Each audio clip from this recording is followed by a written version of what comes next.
I am Sadek Biabanifat, Research Director from Iran Analog Research Group, presenting the manuscript MQ2872 Tunable Ultra-Wideband Terahertz Absorber based on graphene disks and ribbons, which is submitted to Optics Communication. Graphene, a two-dimensional layer of carbon atoms arranged in a honeycomb lattice, is drawing growing interest worldwide. Small dimensions, high electron mobility, and low losses are some of the unique optical properties of graphene. Even more importantly, graphene conductivity is tunable by manipulating the Fermi level via chemical doping or electrical biasing. Furthermore, due to the capability of graphene in supporting SPP-based absorption at terahertz frequencies, this material is one of the most appropriate substances in designing terahertz absorbers. Absorption can be explained by means of circuit theory. A graphene layer is periodically patterned on a properly designed substrate, and the equivalent input impedance of the absorber structure is matched to the incident medium, so the structure has no reflection.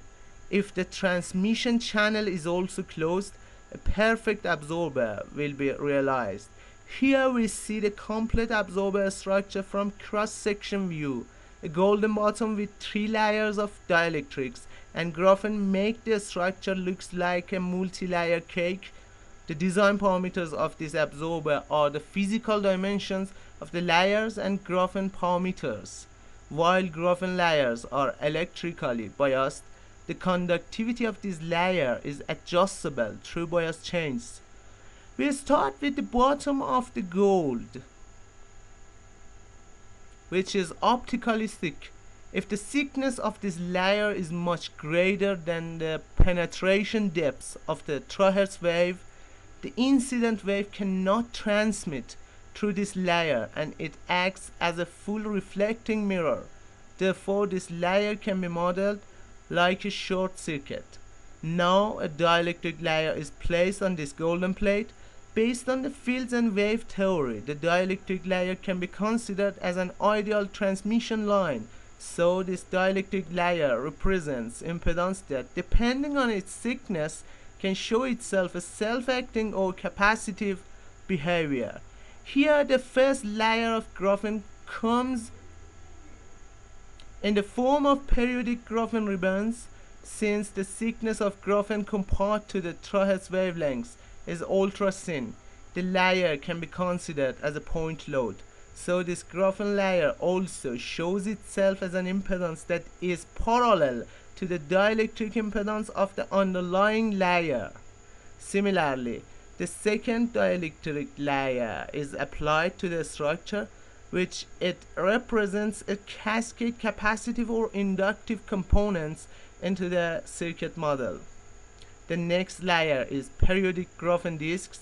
Similarly to the previous layer, the impedance of the disks is also added to the circuit model. Now the third layer, which includes the third dielectric and the graphene disk on it, is placed. The input impedance of the structure is calculated and divided in 2 parts, real part and imaginary part. In order to maximize absorption, the imaginary part has to be set approximately to 0 value in desired frequency range, while real part of impedance has been matched equal to free space impedance. According to Khawasi's works, graphene can be modeled as infinite number of RLC branches, which R, L, and C are related to physical features of disks and ribbons. Here the figure is reporting a spectrum for each layer. Absorption. 2 different methods, finite element method and circuit modeling, are exploited to calculate absorption. According to this figure, right side of band is absorbed by first layer, while left side is related to second layer.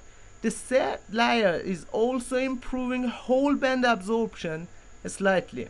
Finally, the total absorption is plotted. According to simulations, finite element method verifies the proposed circuit model approach, so a wideband terahertz absorber is realized using 3 layers of graphene and dielectrics. The presented approach has advantage in terms of reduced computational time and memory resource while providing results with an acceptable agreement in accordance to full wave numerical simulations. Thank you for your attention.